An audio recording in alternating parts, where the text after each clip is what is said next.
দেখো অংশকোণের কোণ অনুপাত 32-এর দাগে অঙ্ক 190, এই অঙ্কটা। এই যে 4 পিস অপশান আছে, অঙ্কটা আমি করছি। দেখো শোনো, এই অঙ্কটা করার জন্য সব থেকে বড় রুল হচ্ছে আগে এলে 18 ডিগ্রি পাই রাখো না, অঙ্কটা নাহলে ডিস্টার্ব হবে।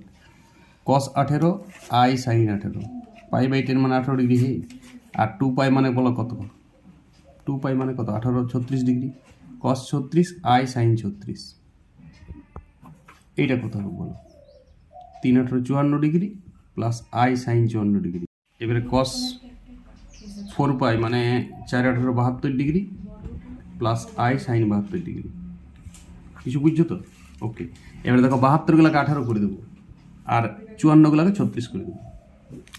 বলো কত হবে? এইটা সাইন 72, এইটা cos 72, এইটার সঙ্গে এইটা গুণ করে দাও। দেখো আমি একবার লিখেই দিচ্ছি, cos 18 প্লাস সাইন 18, এটাকে লিখতে পারি সাইন 18, এইটাকে এই দুটোকে এক কাছে করছি, প্লাস i cos 18 পুরোক্ষণ বটে। আর দেখো এই দুটাতে কি cos 36 প্লাস i sin 36, আর এটা হচ্ছে sine 34 plus i cos 34 cross হচ্ছে।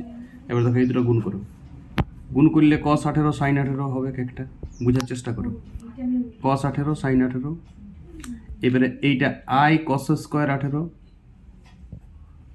এইটার সঙ্গে এটা গুণ করলে i sin স্কোয়ার 18, আর এইটা গুণ করলে i square sin 18 cos square. i square মানে কিন্তু -1, জটিল রাশি বটে, পরে বুঝতে পারবে। হ্যাঁ, এইটা আর ভাঙছি না, এটা এখন ডট ডট দিয়ে রাখি। দেখো এইটা কি বুঝতে, দেখো এইটার এটা কেটে দিয়েছে, i স্কোয়ার মানে তো -1, i স্কোয়ার মানে -1, ফলে sin 18 cos 18 cos 18 sin 18 গুণটা কেটে গেল।